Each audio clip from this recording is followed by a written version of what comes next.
সূরা বাকারা।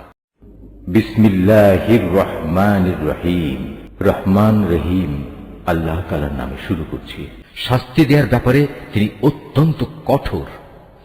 সেদিন ভয়াবহ শাস্তি দেখে হতভাগ্য লোকেরা দুনিয়ায় যাদের তারা মেনে চলত তাদের অনুসারীদের সাথে সম্পর্ক ছেদের কথা বলবে।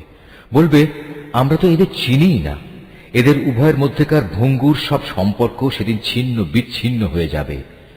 এ হতাশাগ্রস্ত অনুসারীরা সেদিন বলবে, আবার যদি একবার আমাদের জন্য পৃথিবীতে ফিরে যাবার সুযোগ থাকত, তাহলে আজ যেমনি করে তারা আমাদের সাথে সম্পর্ক ছেদ করেছে, আমরা সেখানে গিয়ে তাদের সাথে যাবতীয় সম্পর্ক ছেদ করে আসতাম। এভাবেই আল্লাহ তাআলা তাদের সমগ্র জীবনের কর্মকাণ্ডগুলো তাদের সামনে একরাশ লজ্জা ও আক্ষেপ হিসেবে তুলে ধরবেন। তাদের জন্য যে জাহান্নাম নির্ধারিত হয়ে আছে, এরা কখনো সেই জাহান্নাম থেকে বেরিয়ে আসতে পারবে না।